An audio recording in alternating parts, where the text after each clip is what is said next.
It was going to be a perfect fit. Me and San Francisco, my childhood team, and I was going to be wearing the red and gold.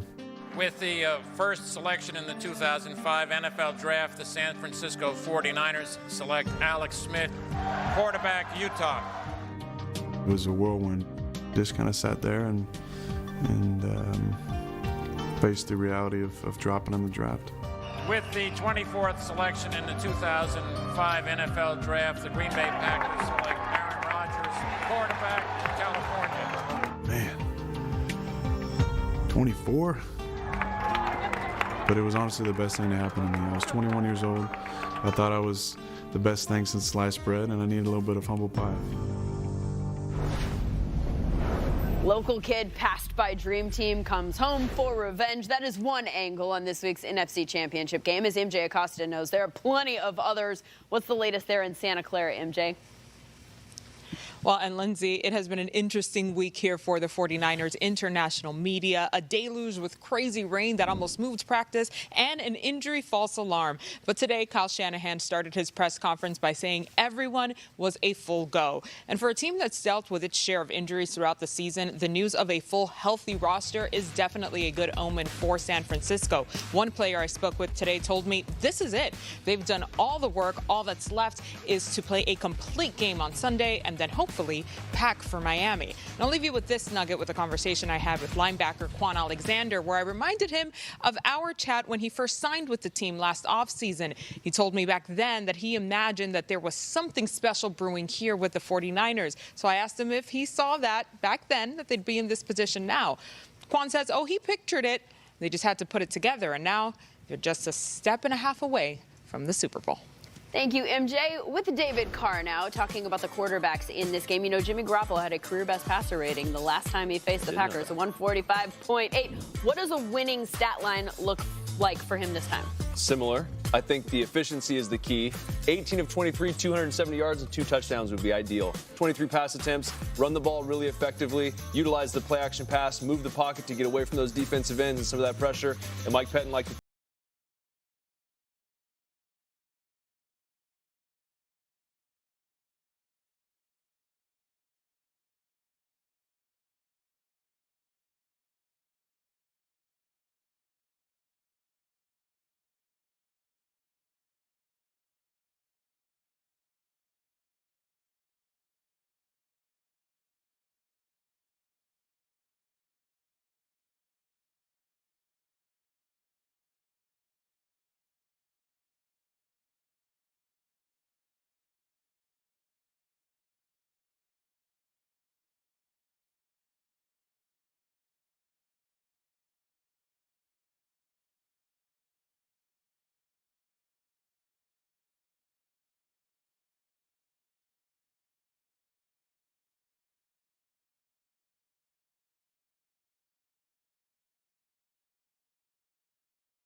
throwing it more than 20 times, the Tennessee Titans are in for a world of hurt because this Kansas City offense can score, I mean, lights out. So you don't want to get in that game. You're so David Carr editing his hat right there because it said run the blank ball it's, today it's at practice. But exactly, yes, that's nice. Family friendly. That's right. What about the other quarterback in this game? Patrick Mahomes. What's a winning stat line look like I mean, here? literally don't even have enough. 35 of 42, 430 yards and 5 touchdowns. What? 7 incompletions and 5 touchdowns is basically what you get. When I watched this guy play, and I went back and watched the last time the Tennessee Titans played this guy, we saw it earlier in the segments. He's backpedaling, throwing 30-yard bombs. So, I mean, it's just, if they're going to win the football game, it's not going to be Andy Reid saying, let's run the ball 50 times and let's get out of here. It's not going to happen. Patrick Mahomes is going to take touchdown to check down to a whole nother level. And so, I mean, who knows what these numbers could be. Those are crazy numbers, game and they're so totally doable, right? We all know that. We'll see what happens, but I'm saying it's possible. The thing is, though, only one quarterback in the history of the playoffs has ever thrown for 400 yards and 5 touchdowns. That's right. And it was Ben Roethlisberger, and he lost that game against the Jaguars in 2017. So if It'll he be does fun what to you watch. said, it'll be a first. It'll be fun to watch, regardless. It'll be fun to watch either way. We have a lot going on at this time of year, right? We're wrapping up the postseason. We are kicking off draft season. Coming up tomorrow, the 95th East-West Shrine Bowl at 3 p.m. Eastern, right here on NFL Network, followed by the NFLPA Collegiate Bowl at 7. Andrew Siciliano, Charles Davis, and Daniel Jeremiah join us now. Tell us who you should have your eye on here. We are officially now inside of 100 days until the 2020 NFL Draft. Looking forward to the 95th edition of the East-West Shrine Bowl. Daniel Jeremiah, who should we be keeping an eye on? Well, we're going to get a chance to see Jimmy Garoppolo play for the 49ers in the NFC Championship game. Back in the day, we got to see him here on this field, which brings my attention to the quarterbacks. And James Morgan from Florida International has been the best in show. Actually, reminds me of another former New England quarterback in Jacoby Brissett. We'll see what he does in this ball game. And then the linebacker, Shaq Quarterman from Miami, very instinctive, very tough, very physical. Good week of practice, Charles. The question is speed. Good to see him cover in this ball game. Yeah, and Quarterman really brings some thump with him too, doesn't he? I'm looking at guys who are short in stature but long in production. Mason Fine, the quarterback from North Texas. He's really going to challenge some things because he's shorter than anyone we're talking about making the leap to the NFL, the Baker Mayfields, the Drew Breeses, that crew. But a live arm, and boy, did he put up numbers at North Texas. And how about the running back Benny LeMay from Charlotte? Built like the quintessential bowling ball, people do scatter, but he runs with the patience of a Le'Veon Bell before he takes off, and he can catch the football like many wide receivers. I can't wait to watch him play. We are officially now on the path to the draft, the 95th edition of the East-West Shrine Bowl, coming up tomorrow, 3 o'clock Eastern on NFL Network. 2 showcase games this week, then it's on to Senior Bowl next week with Michael Pittman and Jalen Hurts and Justin Herbert, and practices all week long, and the game, the Reese's Senior Bowl game on Saturday at 2:30 Eastern right here on NFL Network. So the Eagles reminded us that some teams are perfectly cast in the role of underdog, right? After the break, David and TD, no strangers to unexpected playoff runs themselves, will tell us why this weekend's underdogs could have the last laugh. Or is it the last bark? I had to get back Something right. like that. And it's next. Lost my cool. Whoa, say. At work. Don't sit on the wall, Bill Wallflower. Get on the dance floor, baby.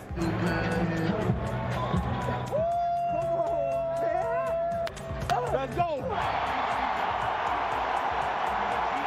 Direct snap, Derrick Henry throws it, jump pass in the end zone.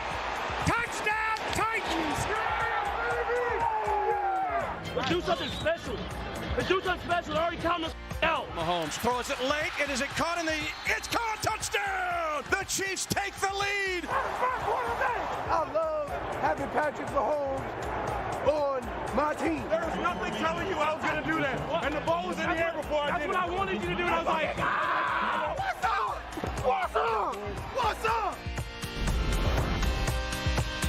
Titans, Chiefs on Sunday, and here's the hat that David mentioned earlier. That's so funny. Mike Vrabel's tone-setting hat at practice today. One word missing, it's ball. Run the ball. Message to the offensive coordinator. Got TD it. can get with that philosophy. Man. Shoot, absolutely. Willie McGinnis got with Vrabel for a sit-down that will air Sunday morning on Game Day Morning. You got a lot of titles, head coach, Super Bowl winner. Now they're calling you the Road King. You go into Foxborough, then you go to Baltimore, and you knock off the #1 seed. How sweet was that? Well, it was sweet for about 30 or 40 minutes, and then it was like back to work. And what do we need to do to improve? You know, what got us to this point? You know, on October 14th, we were 2-4, and I was the worst coach, and we were the worst team. And now we can't start to change things because we're all of a sudden playing in the AFC Championship. Titans looking to become the third 6 seed ever to go to the Super Bowl. Yeah. They've been underdogs the entire way, knocking off the Ravens last week. You guys have both been in that position as an underdog in the postseason. Yeah. What's that like mentally? I like the underdog mentality. Yeah. I love it better than a favorite because I was in both roles, 97, 98. But the underdog role to me is the one that coaches can't pay for that kind of motivation. They can't pay for that amount of focus that you get from being the underdog, right? You understand that nobody believes in what you guys are doing, so you guys stay tight. You guys go into a stadium, you beat a team. The Titans went in there, beat the Patriots. I mean, you're talking about the kind of confidence they got leaving that stadium and then going to Baltimore and beating them in that stadium. It's something that you can't manufacture. You can't try to. It has to be organic in how the underdog mentality is, right? You can't just try to tell each other, hey, man, we're the underdog. Nobody believes in us when you guys are favorite. Because some people try that when it's even. Tom Brady comes to mind. But Brady was pretty good at it. Nobody believes in us. Everyone's written us off. Yeah. Well, it is interesting because it is organic. You can't manufacture it. Every coach wants it to happen. And you talk about getting hot towards the end of the season. And that's kind of what both of our teams did when we went on our Super Bowl run, is we kind of snuck into the playoffs, and then you find a way to fight your way through. And it's just adversity. Adversity creates this kind of feeling in your team where no matter what we go through, we've been here before. And especially with the Titans, when you talk about them and who they've beaten to get to this point, you go into Foxborough, then you go beat the Ravens. It's like no one can beat us. We just play our game. So it's a really interesting dynamic. There are better teams out there. We beat the Patriots.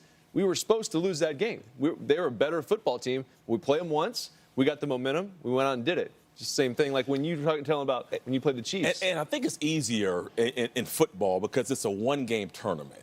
Exactly. If you're playing 3 games or 5 games or 7 games, I think the better team overall could win that. But if it's a one-game tournament and all you have to do is be better than that team on that day, then it's easier. And, for me, again, the pressure was more when we were favorite. I hated that feeling because everything you did, that you had to win those games. Otherwise, then you get the reverse effect. But as an underdog, I loved it. Team became close-knit. We saw the Eagles the last, 2 years ago? Yeah, exactly, do the same thing. Yeah, I mean, they took that and they ran through the postseason with that. And every game that they won, they built the confidence up. So the underdog mentality has to be something that's difficult for teams, better teams to fight against because, hey, these guys, their confidence level is through the roof. Well, and if you're the underdog and you are in this position, you've got some momentum, right? And Von Miller has said this week that he thought the Niners were going to win originally because he thinks that they're the best team that's left in the postseason, but he thinks that the Titans have the momentum, and so they are his pick to win it all. Well, I mean, in both of our cases, the underdog, we ended up winning the Super Bowl, and it's amazing. Like it's not like they lack talent in Tennessee. Like they're a really good football team. But then they feel like they're being underappreciated, so just watch out for them. Well, the Titans are an underdog this week that has a lot of reason to be confident, having beat the Chiefs last time they played. The Packers underdogs to the Niners, maybe in a different headspace, though, going into that game, seeing as how they got shellacked. They've got a lot to prove. So this year, Microsoft Surface and the NFL launched the first ever Anything But Ordinary Player of the Year award at NFL Honors, which celebrates NFL player passions off the field. As players continue to empower themselves through innovation, the award will honor these players, making names for themselves in areas of entrepreneurship, technology, creativity, and literary arts. You can help name the winner. For a chance to be a winner, to visit anythingbutordinaryaward.com and vote for this year's NFL Honors Anything But Ordinary Player of the Year presented by Microsoft Surface. You can share your vote for a chance to win a trip for 2 to Super Bowl 54. The voting is open now and it ends on January 20th. So it's Friday, and that means we are going straight to the bank.